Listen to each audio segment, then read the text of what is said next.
الحمد لله رب العالمين والصلاة والسلام على سيد المرسلين محمد وآله وصحبه اجمعین اما بعد. قابل صد احترام علماء کرام، بزرگان محترم، حضرت مفتی صاحب کی وفات یقیناً ہم سب کے لیے غم اور افسوس کا باعث ہے.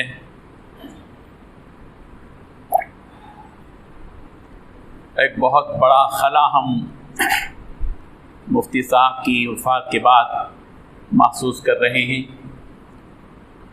بس یہ اللہ تبارک و تعالیٰ کے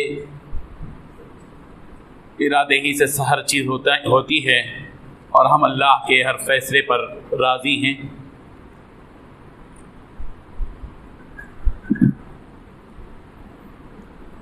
حضرت مفتی صاحب کی جو زندگی ہے اس سلسلے میں حضرت مولانا محمد مصدق القاسمی صاحب نے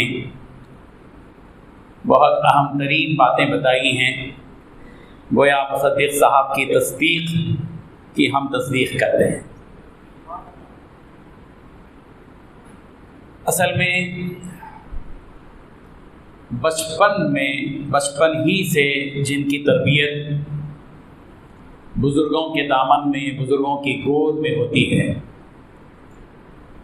ان کی زندگی اوروں کے لیے، اگلوں کے لیے نمونہ بنتی ہے. چونکہ حضرت اقدس عبدالغنی صاحب رحمۃ اللہ علیہ کی زندگی، ان کی جوانی حضرت محی السنہ حضرت مولانا شاہ بہار صاحب کے گھر میں ہوئی، اور غالباً حضرت مولانا عبدالقوی صاحب، حضرت مولانا مفتی عبدالمغنی صاحب کا بچپن وہیں گزرا. تو جن کا بچپن ایسے اکابر کے گھروں میں گزرا ہو اور جن بزرگوں نے اپنی اولاد کی طرح ان کی تربیت کی ہو، تو ظاہر بات ہے کہ نتیجہ جو سامنے ہے وہ یقیناً قابل رشک ہے. حضرت مفتی عبدالمغنی صاحب سے میرا گہرا تعلق رہا ہے. مفتی صاحب کی خصوصیت یہ تھی جس کا اجمالاً ذکر حضرت مولانا محمد مصدق القاسمی صاحب نے کیا. جب بھی کوئی اہم معاملہ ملت کا آتا تھا تو مفتی صاحب کا معاملہ تھا، سب سے پہلے السابقون الاولون کی طرح وہ اقدام کرتے تھے اس مسئلے میں. علماء کو، اپنے اکابر کو، اپنے بڑوں کو اور چھوٹوں کو سب جمع کرتے تھے. یہ ایک خصوصیت مفتی صاحب کی تھی. ملت کا ایک درد تھا بہت سے اہم امور میں، اور دوستانہ انداز میں اپنے چھوٹوں سے بات کرنے کی روایت ان کی رہی ہے. کبھی ایسے معاملات آتے، مجھے فون بھی کرتے تو مولوی غیاث ہوتے، بہت اچھا اور پیارا لگتا تھا. ہمارا مسئلہ یہ ہوتا ہے کہ ہم یہ چاہتے ہیں کہ پہلے بھی چند الفاظ ہوں، بعد میں بھی چند الفاظ ہوں.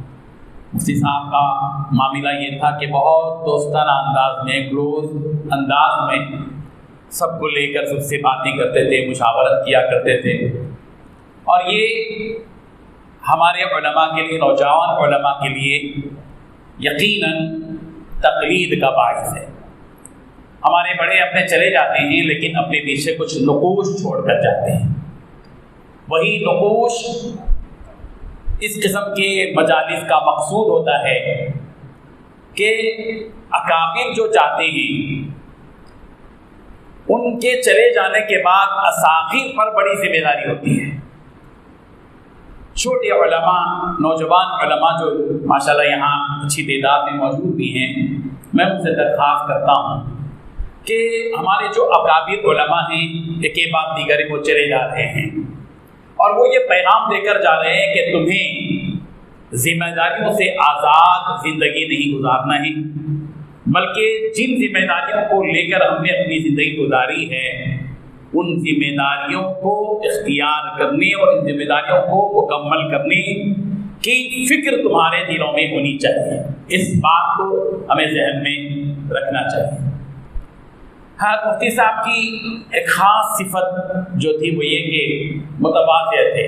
غرور گھمنڈ جو عموماً بعض مرتبہ کسی میں ہوتا ہے، مفتی صاحب منجھیوی شخصیت تھی، چونکہ ان کی تربیت ان کے والد محترم سے بھی اور یہ سننا سے بھی جو ہوئی تھی، جس کے نتیجے میں ماشاءاللہ وہ چیزیں جو اسلام کی تعلیمات میں مبعوث ہیں ان سے بالکل دور ماشاءاللہ حضرت مفتی صاحب کی زندگی تھی.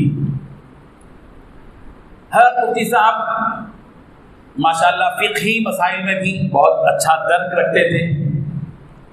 ہمیں اس کا احساس اس وقت میں ہوتا تھا جب فقہی طور پر کچھ ایسے مسائل سامنے آتے تھے تو مجالس میں باقاعدہ دلیل کے ساتھ مفتی صاحب کی بات ہوتی تھی. ہاں مفتی صاحب کا معاملہ تنظیمی معاملات میں تنظیمی صلاحیت بھی بہت اچھی تھی. اجتماعی امور میں سب کو لے کر مشاورت کے ساتھ بات کرنے کا اور فیصلہ کرنے کا، اور بالخصوص ازدواجی جو مسائل ہیں، آئلی جو مسائل ہیں، میاں بیوی کی بالخصوص جو مسائل ہیں ان میں کمپرومائز کرنے کا، مصالحت کرانے کا جو معاملہ تھا اس میں بھی مفتی صاحب کو بہت تجربہ تھا. میں نوجوان علماء سے اور طلباء سے بھی درخواست کرتا ہوں کہ ہم عوام سے کٹ کر نہ رہیں. مفتی صاحب کا معاملہ خواص سے بھی جڑے ہوئے تھے، عوام سے بھی جڑے ہوئے تھے. ان کا ایک بڑا حلقہ ہے اور ہم خود اس کے عینی گواہ ہیں. ہم جانتے ہیں کہ مفتی صاحب کا ایک بڑا حلقہ رہا ہے اور عوام سے کٹ کر مفتی صاحب نے زندگی نہیں گزاری. ہم کو بھی چاہیے کہ ہم عوام کے لیے ہم عالم ہیں، عوام کے لیے ہم امام ہیں. تو ایسی صورت میں ہمارا معاملہ ایسا نہیں ہونا چاہیے کہ ہم قوم سے کٹ کر رہیں، قوم کے قریب جائیں، قوم کے مسائل میں جائیں، چاہے وراثت کا مسئلہ ہو، چاہے ازدواجی زندگی کا مسئلہ ہو، طلاق کا مسئلہ ہو، خلا کا مسئلہ ہو اور دیگر بہت سے مسائل ہیں. ان تمام مسائل میں ہم باقاعدہ پبلک کے اندر جائیں. اگر ہم نہیں جائیں گے تو ایک جاہل قسم کا آدمی جس کے پاس طاقت ہوگی وہ فیصلہ کرے گا، اور ظاہر بات ہے کہ خود سے فقہی امور کو سامنے رکھتے ہوئے فیصلہ کرنے کا امکان بہت کم ہوتا ہے. اس لیے ضرورت اس بات کی ہے کہ ہم اس سلسلے میں غور کریں. ہر مفتی صاحب کی پوری زندگی حرکت میں رہی. خاموش رہنا مفتی صاحب کا کام نہیں تھا، ہمیشہ اسوار.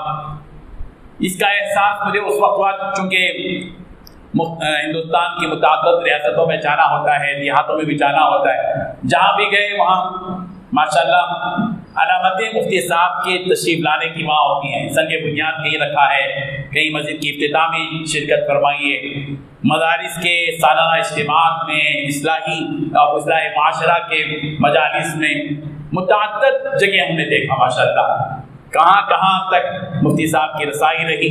ظاہر بات ہے کہ اس کے لیے طویل وقت چاہیے. ہمیں بھائی ایک پیغام آج کے اسٹیج سے اعتراف خدمات کے حصے سے دینا چاہتا ہوں کہ ہم اپنے اکابر علماء کی زندگی کے محاسن کو سمجھیں اور ان محاسن کو اپنی زندگی میں لانے کی کوشش کریں. میری یہ خواہش ہے مولانا محمد عبدالقوی صاحب دعوت برکاتہم یہاں تشریف فرما ہے اور آپ کے پاس بولنے کی صلاحیت بھی اعلیٰ و عرفہ ہے، لکھنے کی صلاحیت بھی بہت عالیشان ہے ماشاءاللہ. آپ سے میری خواہش ہے کہ مفتی صاحب سے متعلق ان کی حیات، اوصاف اور کی زندگی کے متعلق جزئیات سے متعلق ایک دستاویزی کتاب آپ تحریر فرمائیں، اور تو انشاءاللہ بہت فائدہ خواص کو ہوگا اور آنے والی مدارس کے طلباء کو ہوگا. اور اگر ضیاء علم ہے اور اشرف الجرائد ہے، اس کا خصوصی نمبر بھی مفتی صاحب کے نام سے اگر ہو تو انشاءاللہ ضرور ہوگا ہی. بس میری خواہش ہے اللہ تبارک و تعالی ہم سب کو مفتی صاحب کے جو اوصاف جمیلہ تھے ان کو اختیار کرنے کی توفیق عطا فرمائیں، اور مفتی صاحب نے جو نقوش چھوڑے ہیں، ان کے جو کام ہیں، ان کے جو مشن رہا ہے، انشاءاللہ ضرور ان کے فرزندان اور ان کے حلقے سے ان کے جو خصوصی متعلقین ہیں وہ سب انشاءاللہ ان کے اس مشن کو جاری و ساری رکھیں گے، اور ان کی جو نیک تمنائیں اس سے متعلق تھیں ان کی تکمیل میں اپنی توانائیاں صرف کریں گے. اللہ تعالیٰ اس اجلاس کو کامیاب فرمائیں. جزاکم اللہ خیرا وآخر دعوانا الحمد للہ رب العالمین.